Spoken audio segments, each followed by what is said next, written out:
Hi all, അസ്സലാമലൈക്കും. Welcome back to സിൽനാസ് kitchen.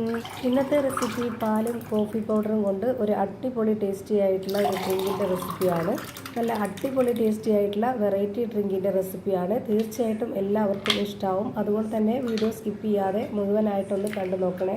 റെസിപ്പിയിലോട്ട് കിടക്കുന്നതിന് മുമ്പായി സിൽനാസ് കിച്ചൺ ചാനൽ ആദ്യമായിട്ട് കാണുന്നവരാണെങ്കിൽ പ്ലീസ് ഒന്ന് സബ്സ്ക്രൈബ് ചെയ്തേക്കണേ. ഒപ്പം തന്നെ ഈ വീഡിയോസ് നിങ്ങൾക്ക് ഇഷ്ടപ്പെടുകയാണെങ്കിൽ ഒരു ലൈക്ക് ചെയ്ത് ഷെയർ ചെയ്ത് സപ്പോർട്ട് ചെയ്യാനും മറക്കരുത്. ഇനി നമുക്ക് ഇതെങ്ങനെയാണ് തയ്യാറാക്കുന്നതെന്ന് നോക്കാം.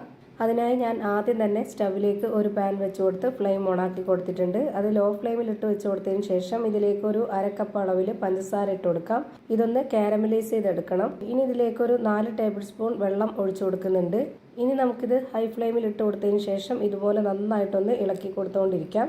സാധാരണ കാരമലൈസ് ചെയ്യുമ്പോൾ ഇതിൽ വെള്ളം ഒഴിച്ചു കൊടുക്കാറില്ല. അല്ലാതെ തന്നെ നമ്മൾ ഇത് ചെയ്തെടുക്കുമ്പോഴത്തേക്ക് അതിന് കളറൊക്കെ ചേഞ്ചായി ചെറിയൊരു കയ്പ്പുരസം വരും. അതും ഒരു ടേസ്റ്റാണ്. അത് വേറെ രീതിയിൽ ചെയ്തെടുക്കുമ്പോൾ ഓരോ പലഹാരത്തിനും ഓരോ ടേസ്റ്റ് ആണല്ലോ. ഇതിന് നമ്മൾ ഡ്രിങ്ക് ആയതുകൊണ്ട് തന്നെ നമുക്ക് ഇതിന് ആ ഒരു ടേസ്റ്റ് വേണ്ട. അപ്പോൾ അത് നമുക്ക് അത്ര വലിയ ഇഷ്ടമാവില്ല. അതുകൊണ്ട് നമ്മൾ ഈ ഒരു രീതിയിൽ ചെയ്തെടുക്കുകയാണെന്നുണ്ടെങ്കിൽ നമുക്ക് അതിൻ്റെ ആ ഒരു കയ്പ്പുരസം ഉണ്ടാവില്ല. പക്ഷെ ആ പഞ്ചസാര ഇതുപോലെ കുറച്ചൊന്ന് വെള്ളം ഒഴിച്ചു കൊടുത്തതിന് ശേഷം കാരമലൈസ് ചെയ്തെടുക്കുമ്പോഴത്തേക്ക് കളറും ചേഞ്ച് ആവില്ല. എന്നാൽ ആ ഒരു നമ്മൾ പാലൊക്കെ ഒഴിച്ചു കൊടുക്കുമ്പോഴത്തേക്ക് അതിനൊരു പ്രത്യേക മണവും ടേസ്റ്റൊക്കെയാണ്. അതുകൊണ്ടാണ് ഈ ഒരു രീതിയിൽ ചെയ്തെടുക്കുന്നത്. ഒരു കവർ പാലാണ് ഞാനിപ്പോൾ ഇതിലേക്ക് ഒഴിച്ചു കൊടുത്തിട്ടുള്ളത്. ഇപ്പോൾ ഈ ഒരു പഞ്ചസാരയൊക്കെ നന്നായിട്ടൊന്ന് അലിഞ്ഞു വന്നിട്ടുണ്ട്. ഇനി നമുക്ക് ഇതിലേക്ക് കോഫി പൗഡർ ഇട്ട് കൊടുക്കാം. ബ്രൂ കോഫി പൗഡറാണ് ഞാൻ ഇതിലേക്ക് ഇട്ട് കൊടുക്കുന്നത്. ഞാനിപ്പോൾ ഇതിലേക്ക് 2 രൂപയുടെ ഒരു കോഫി പൗഡറാണ് ഇട്ട് കൊടുത്തിട്ടുള്ളത്. 2 എണ്ണമൊക്കെ ഇട്ട് കൊടുക്കാവുന്നതാണ് ഒരു കവർ പാലിന്. ഒരുപാട് കളർ ആവണ്ടെന്ന് കരുതിയിട്ടാണ് ഒരു കവർ കോഫി പൗഡർ ഇട്ട് കൊടുത്തിട്ടുള്ളത്. നിങ്ങൾക്ക് 2 എണ്ണമൊക്കെ ഇട്ട് കൊടുക്കണമെന്നുണ്ടെങ്കിൽ ഒരു കവർ പാലിന് 2 എണ്ണമൊക്കെ ഇട്ട് കൊടുക്കാം. ഇനി ഇതൊന്ന് അലിഞ്ഞു വരുന്നവരേക്കും നന്നായിട്ടൊന്ന് ഇളക്കി കൊടുത്തുകൊണ്ടിരിക്കണം. ഹൈ ഫ്ലെയിമിൽ തന്നെയാണ് ഞാനിപ്പോൾ ഇട്ട് വെച്ച് കൊടുത്തിട്ടുള്ളത്. ഇപ്പോൾ കോഫി പൗഡറുമായിട്ട് നന്നായിട്ട് യോജിച്ച് കിട്ടിയിട്ടുണ്ട്. എന്നതിന് ശേഷം ഇതുപോലെ നന്നായിട്ട് തിളച്ച് വരുന്ന സമയത്ത് ഇനി നമുക്കിതിൻ്റെ ഫ്ലെയിം ഓഫ് ചെയ്ത് കൊടുക്കാം. എന്നിട്ട് ഇതൊന്ന് വേറെ പാത്രത്തിലേക്ക് ഒഴിച്ചു കൊടുത്ത ശേഷം ഇതേ പാനിൽ തന്നെ ഞാനിനി കുതിർത്ത് വെച്ച ചവ്വരിയാണ് ആ ഒരു വെള്ളത്തോടു കൂടി ഒഴിച്ചു കൊടുക്കുന്നത്.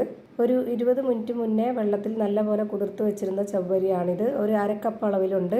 ഇനി ഇതിലേക്ക് 2 ഏലക്ക ഇട്ട് കൊടുത്തിട്ടുണ്ട്. നല്ലൊരു മണത്തിന് വേണ്ടിയാണ്. എന്നിട്ട് നമുക്കിതൊന്ന് അടച്ചു വെച്ച് വേവിച്ചെടുക്കാം. ലോ ഫ്ലെയിമിൽ ഇട്ട് കൊടുത്ത് വേണം വേവിച്ചെടുക്കാനായിട്ട്.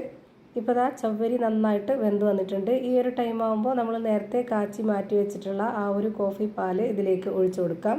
ഇത് ഒഴിച്ചു കൊടുത്തതിന് ശേഷം നന്നായിട്ടൊന്ന് ഇളക്കി യോജിപ്പിച്ച് കൊടുക്കുക. പിന്നെ നമ്മളിത് ഹൈ ഫ്ലെയിമിൽ ഇട്ട് കൊടുത്തതിന് ശേഷം തിളയ്ക്കുന്നതിൻ്റെ തൊട്ട് മുമ്പ് ഫ്ലെയിം ഓഫ് ചെയ്ത് കൊടുക്കണം. അതാണ് ഇതിൻ്റെ കറക്റ്റ് ആയിട്ടുള്ള പരുവം.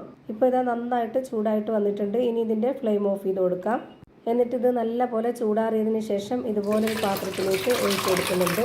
ഇപ്പോൾ ഇത് കുറച്ച് കട്ടിയായിട്ടാണ് ഇരിക്കുന്നത്. നിങ്ങൾക്കിതിലേക്ക് എത്രത്തോളം വെള്ളം ചേർത്ത് റെഡിയാക്കി എടുക്കണോ അതിനനുസരിച്ചുള്ള വെള്ളം ഒഴിച്ചു കൊടുക്കുക. ഞാനിപ്പോൾ ഇവിടെ അരക്കപ്പ് അളവിൽ തണുത്ത വെള്ളം ഒഴിച്ചു കൊടുത്തിട്ടുണ്ട്. പിന്നെ ഇതിലേക്കൊരു 1.5 സ്പൂൺ അളവിലുള്ള കസ്കസ് വെള്ളത്തിലിട്ട് കുതിർത്ത് വെച്ചിരുന്നു. ആ ഒരു വെള്ളത്തോടു കൂടി അതും ഒഴിച്ചു കൊടുത്തിട്ടുണ്ട്. അപ്പോൾ ഇതാ നല്ല അടിപൊളി ടേസ്റ്റി ആയിട്ടുള്ള വെറൈറ്റി ആയിട്ടുള്ള ഒരു കോഫി ഡ്രിങ്ക് റെഡിയായി കിട്ടിയിട്ടുണ്ട്. അപ്പോൾ ഇത് തീർച്ചയായിട്ടും ഒരു തവണയെങ്കിലും ഒന്ന് ട്രൈ ചെയ്ത് നോക്കണം. എന്തായാലും നിങ്ങൾക്ക് എല്ലാവർക്കും ഇഷ്ടമാവും. ഇത്രയേ ഉള്ളൂ ഇന്നത്തെ വീഡിയോ ഇഷ്ടമായാൽ ലൈക്ക് ചെയ്യാനും കമൻറ്റ് ചെയ്യാനും ഷെയർ ചെയ്യാനും മറക്കരുത്. അതുപോലെ തന്നെ ഞാനിടുന്ന പുതിയ വീഡിയോസ് നോട്ടിഫിക്കേഷനായിട്ട് കിട്ടുന്നതിന് വേണ്ടി സബ്സ്ക്രൈബ് ചെയ്ത് ബെല്ലൈക്കൺ അമർത്തി അതിൽ ഓൾ എന്ന ഓപ്ഷൻ എനേബിൾ ചെയ്ത് കൊടുക്കാനും മറക്കരുത്. പുതിയൊരു വീഡിയോയുമായി വീണ്ടും വരും. Thank you for watching.